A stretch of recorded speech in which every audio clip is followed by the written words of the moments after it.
안녕하세요. 평소에 사연 듣기를 즐기는 30대 주부입니다. 솔직히 말씀드릴게요.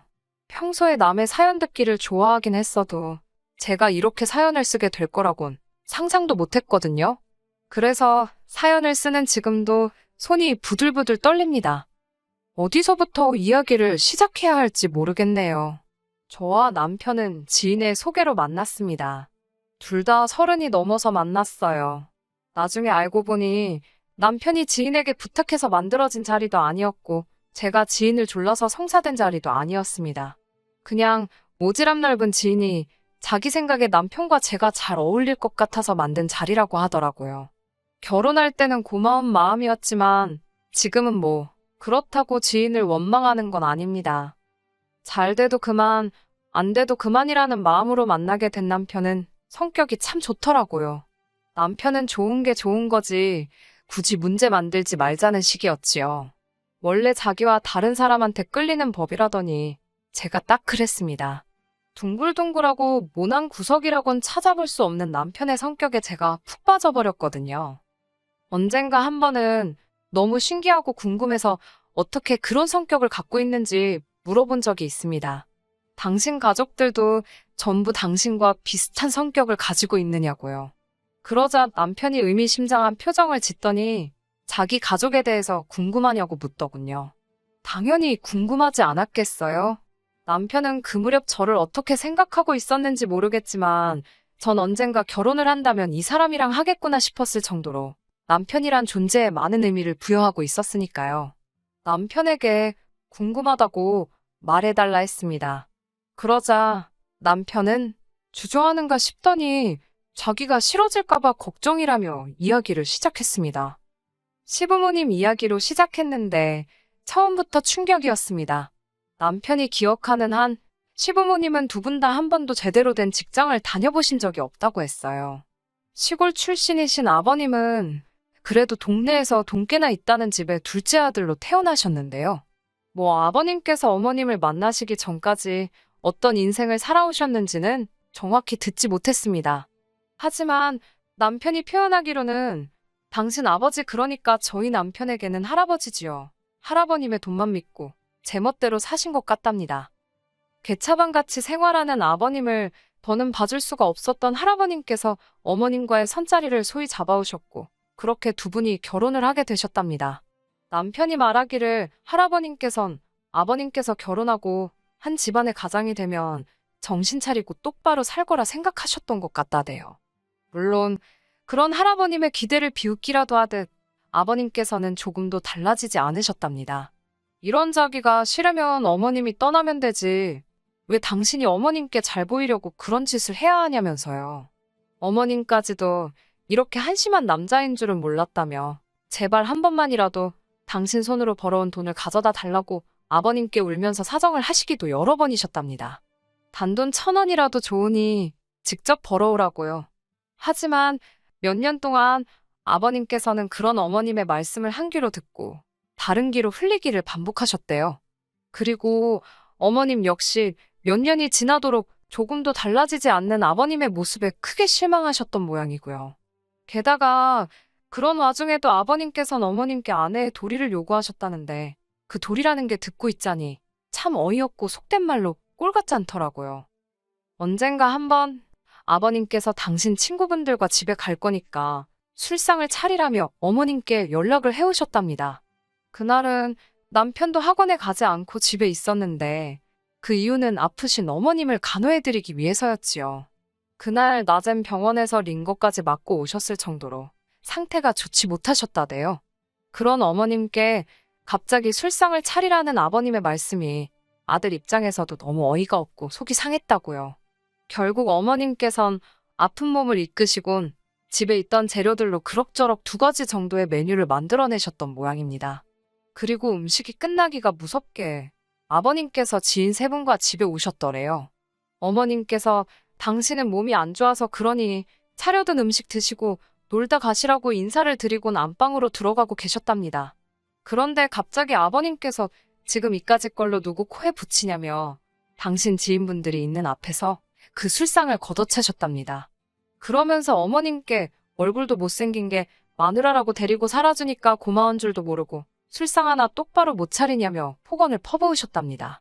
어린 남편에게 그 광경은 너무나 충격적이었다고 해요. 듣는 저도 온몸이 부들부들 떨릴 만큼 화가 나던걸요. 하지만 어린 남편이 할 수 있었던 건 그런 어머니를 위로하는 것 말고는 없었겠지요. 그리고 이후로 아버님과 어머님의 관계는 급속도로 악화되어 갔답니다. 남편은 두 분이 이혼이라도 할까봐 하루하루가 조마조마하고 걱정스러웠다며 저에게 허심탄회하게 모든 것을 털어놓았어요. 옳고 그름을 꼭 따져야 하고 불편한 상황은 짚고 넘어가지 않으면 직성이 풀리지 않는 저로서는 듣는 내내 속이 터지고 답답한 지경이었습니다. 만약 제가 그 자리에 있었더라면 절대로 아버님이 그런 식으로 나오는 걸 보고만 있지 않았을 거라고 분통을 터뜨렸지요. 남편은 그런 제 반응을 보더니 웃으며 자기는 그런 제 성격이 너무 부럽고 좋다고 했어요. 정말이지 저희는 너무나 다른 서로의 성격에 푹 빠져 있었네요. 아무튼 남편은 가정 환경이 그렇다 보니 학창 시절부터 편의점이나 햄버거 가게 등에서 아르바이트를 하며 용돈을 벌었어야만 했답니다. 대학교에 진학한 이후로는 학비와 생활비를 벌기 위해서 과외나 고깃집 서빙, 그리고 방학에는 막노동을 했고요. 본인 입으로 안 해본 건 빼고 다 해봤다는데 저렇게 웃으면서 이야기하기까지 저 속이 말이 아니었겠구나 싶더라고요. 동시에 누가 싫은 소리를 해도 좋은 것만 걸러듣고 정말 어지간하게 불편한 게 아니면 참고 넘어가는 남편의 성격이 어느 정도 납득이 되었지요. 앞서 말씀드린 것처럼 저는 진작에 남편을 제 미래의 배우자감이라고 생각하고 있었습니다. 하지만 그럼에도 불구하고 최소 2년에서 3년 정도의 시간은 연인으로서 곁에서 지켜보고 싶었어요. 사실 애인도 있겠다, 나이도 훈기가 찼겠다, 제가 원하든 원하지 않든 주변에서 이런저런 조언을 해주더라고요. 특히 그 중에서 마음에 와닿았던 조언이 최대한 다양한 모습을 보라는 거였어요. 일단 정말 피곤할 때 같이 산에 가보라 했습니다. 그럼 남편 될 사람의 인내심과 참을성을 엿볼 수 있다면서요. 술도 같이 먹어보랍니다. 자제력을 확인할 수 있다고요. 그 밖에도 운전하는 모습도 지켜보고 제가 아플 때 절 어떻게 대하는지도 유심히 관찰해보랍니다. 그래야 결혼할 만한 사람인지 아닌지 본 모습을 파악할 수 있다는 거였지요. 그런데 사귄 지 1년이 채 안 되어서 남편이 저에게 프로포즈를 해왔습니다. 자기나 저나 나이가 벌써 30대 중반을 향해 가고 있는데 언제까지 연애만 하고 있냐면서요. 남편은 저와 빨리 안정적인 가정을 꾸리고 싶다 했습니다. 가정을 꾸린 다음에는 저를 닮은 딸과 자기 닮은 아들도 하나씩 낳고 싶다면서요. 어차피 서로 사랑하고 결혼을 전제로 만나고 있는 거 아니냐며 굳이 시간을 끌어야 할 이유가 뭐냐고 묻는데 뭐라고 반박을 할 수가 없더라고요. 특히나 출산과 아이 이야기가 나왔을 때는 뭐라고 달리할 이야기가 없었습니다. 막연하게나마 저도 걱정하고 신경 쓰던 부분이었으니까요. 이후로 며칠간의 고민 끝에 저는 결국 남편의 프로포즈를 받아들이기로 했네요. 워낙에 남편이 적극적으로 나왔기 때문에 결혼 준비는 빠른 속도로 이루어졌습니다. 시댁에 돈이 없다는 건 진작에 알고 있었기 때문에 솔직히 집이라던가 금전적인 지원에 대해서는 정말 손가락만큼의 기대도 없었습니다. 그런데 하루는 어머님 되실 분께서 그래도 아무것도 안 받자니 왠지 서운한 마음이 든다 하시더군요. 당신 주변의 친구분들은 그래도 가방 하나, 다이아 하나 정도는 며느리들이 알아서 챙겨주더라는 이야기를 굳이 저에게 하시면서 말이지요. 처음에는 그냥 정말요? 다들 좋으셨겠어요 하고 능글맞게 넘겨보기도 했습니다. 하지만 어머님이 똑같은 이야기를 3차례나 하셨을 때는 저도 뭐라고 들을 말씀이 없더라고요. 그래서 그분들은 공짜로 며느리를 보진 않으셨을 거라고 어쩔 수 없이 받아치고 말았네요. 이후로도 어머님과는 크고 작은 문제들로 부딪히곤 했는데 남편은 도통 이해를 못하는 것 같았습니다. 남편 말로는 살면서 어머님처럼 조용조용하시고 남에게 싫은 소리를 못하시는 분을 본 적이 없었다고요. 그런데 왜 저하고만 그렇게 트러블이 있으신 거냐며 농담인 듯 진담인 듯 네가 문제 아니냐는 식으로 몰아가는 경우도 있었지요. 하지만 제가 내린 결론은 남편과는 좀 달랐습니다. 드디어 이 집안에 어머님보다 서열이 낮은 그러니까 며느리가 들어왔다 이거였지요. 어머님은 그동안 아버님으로부터 비롯된 고생과 스트레스에 대한 한을 모조리 저에게 푸시려는 듯 사사건건 말도 안 되는 이유로 저를 걸고 넘어지셨습니다. 심지어 한 번은 이런 일도 있었습니다. 친정어머니가 생신이셨는데 가까운 데로 여행을 갔으면 하시더라고요. 남편에게도 같이 가자고 했지만 그 무렵 남편은 회사에서 진행하는 프로젝트로 눈코 뜰 새 없이 바쁜 시기였거든요. 남편이 난처해하는 모습을 보아하니 휴가를 내긴 어렵겠구나 싶었습니다. 남편은 같이 못 간다고 하면 친정부모님이 서운해하시는 건 아닐지 걱정이 되었지만 달리 거짓말을 하거나 숨기는 것도 마음에 걸리더라고요. 고민 끝에 친정부모님께도 솔직하게 상황을 말씀드렸습니다.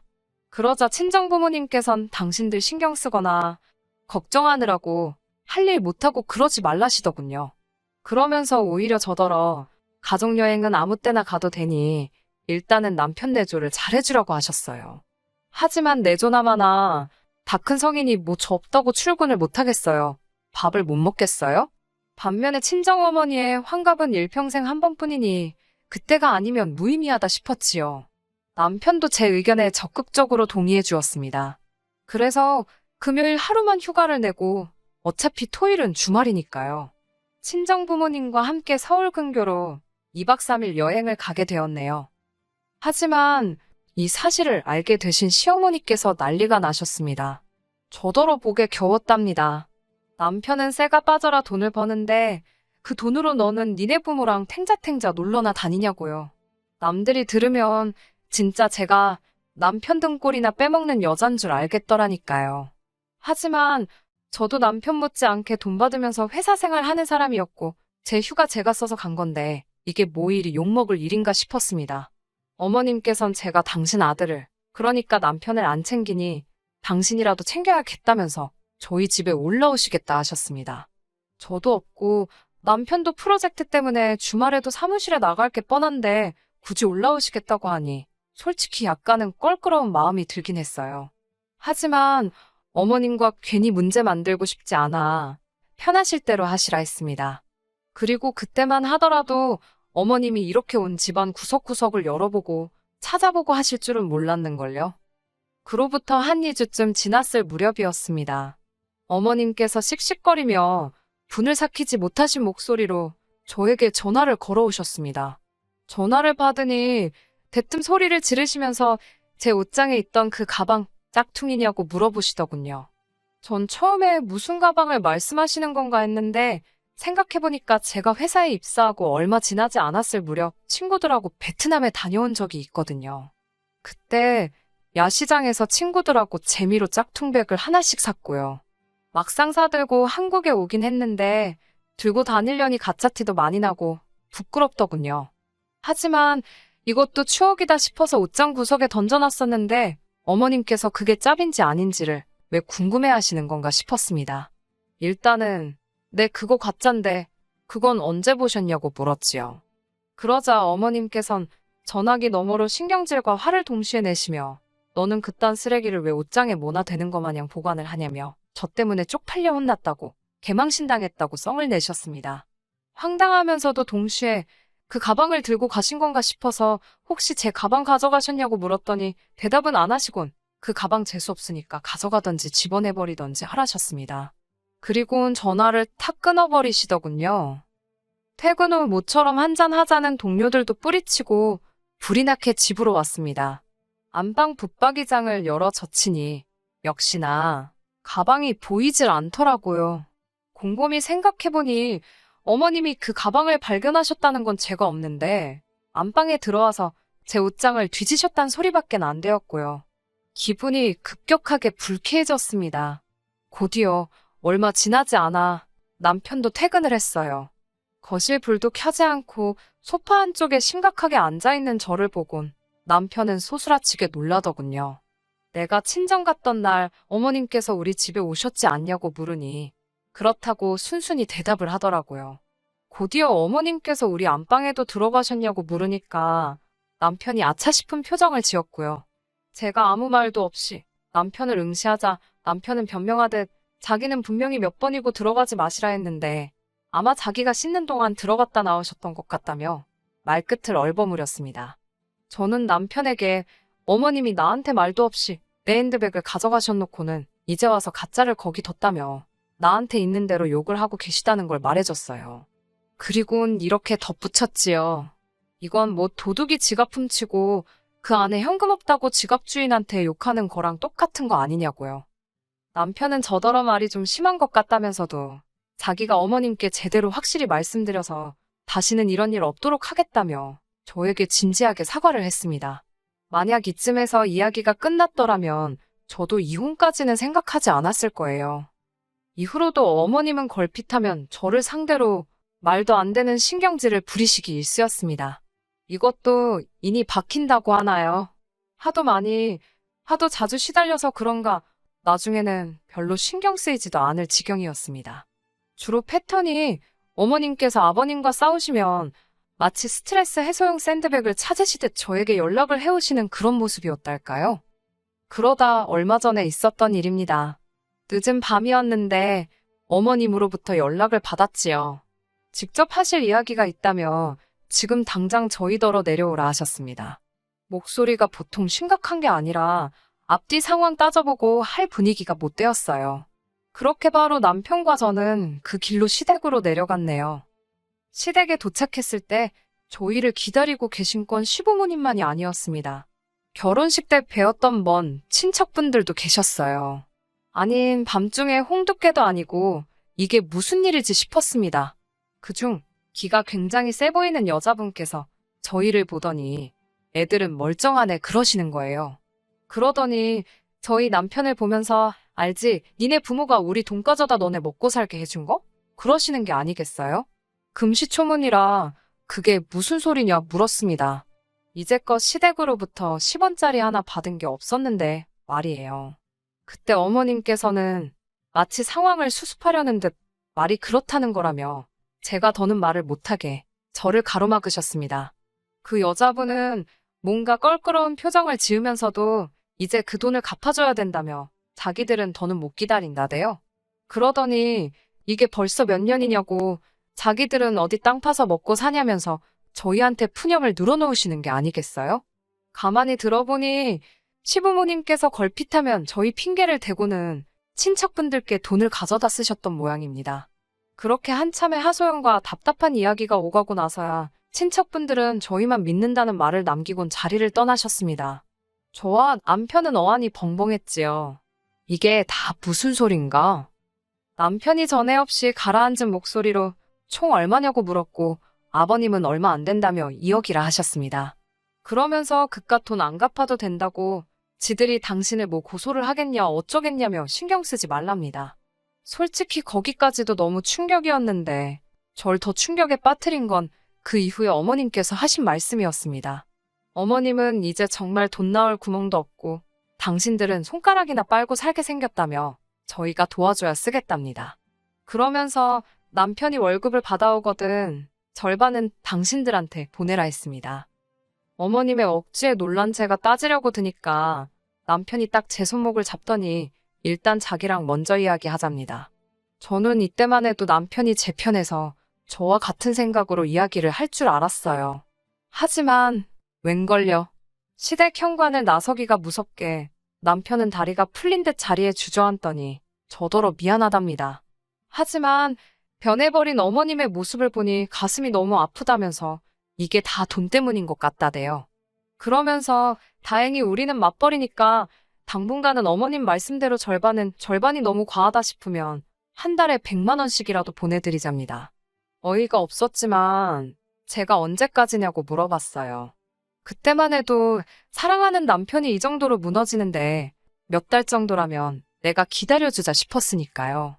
하지만 물어보면서도 저도 어느 정도는 알고 있었지요. 이게 몇 달로 해결될 일이 아니라는 걸요.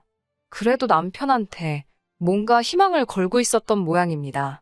하지만 남편은 그런 제 기대를 보란 듯 져버렸어요. 앞으로 두 분이 사시면 얼마나 사시겠냐며 두 분 중 한 분이 돌아가실 때까진 그렇게 드려야 할 것 같답니다. 그러다 남은 한 분은 우리가 모시고 살면 되지 않을까 그러는 거예요. 차라리 같이 살면 우리 모르게 사고는 안 치실 거 아니냐고요. 거기까지 듣고도 어이가 없었는데, 아니다. 그러더니 아예 이참에 그냥 모시고 살잡니다. 그러면 따로 생활비고 뭐고 드릴 것도 없으니 차라리 그게 모두 속 편한 상황이지 않겠냐고요. 그때 깨달았지요. 이 인간도 제정신이 아니구나. 뭐가 똥이고 된장인지 구분을 못하는구나. 이후로는 뭐 예상하셨다시피 제 입에서도 고운 소리가 안 나가더라고요. 차라리 남편이 이참에 시부모님과 영 끊자고 들었으면 제가 오히려 나서서 그래도 그건 아니라고 남편을 말렸을지도 모릅니다. 하지만 이기적이고 뻔뻔한 시부모님, 그리고 남편을 보자니 시쳇말로 그 피가 어디 가겠냐 싶더라고요. 결국 저는 남편에게 헤어지자고 했습니다. 당신을 사랑하지만 나를 갉아먹으며 살 수는 없다고요. 오히려 이혼 과정은 크게 어렵지 않았습니다. 남편이 워낙 해온 게 없기도 했고 청약이나 주택 문제 때문에 혼인신고도 미루고 있던 참이라서요. 남편이 짐 챙겨서 나갔습니다. 본인 말로는 자긴 고시원에서 살고 시부모님께는 달달이 80만 원씩 보내드리기로 했다대요. 웃기지 않나요? 저한테는 모시고 살자 어쩌자 그러더니 저랑 이혼하니까 안 모시는 게 너무 가식적이고 어처구니가 없어서 다시 한번 이혼하기를 잘했다 싶더라니까요. 지금 저는 다시 예전의 삶으로 돌아왔습니다. 비록 집과 회사만을 반복하는 조금은 지루하지만 평범한 일상을 누리고 있어요. 이 좋은 걸 놓치고 산 것도 부족해. 그렇게 시달리고 산 걸 생각하면 지금도 분하기는 하지만 그래도 과거보다는 미래에 집중하며 살아야겠지요? 끝까지 들어주셔서 감사합니다. 오늘의 사연은 여기까지입니다. 구독과 좋아요, 알람 설정 부탁드리고 더 좋은 사연으로 다시 찾아뵙겠습니다. 감사합니다.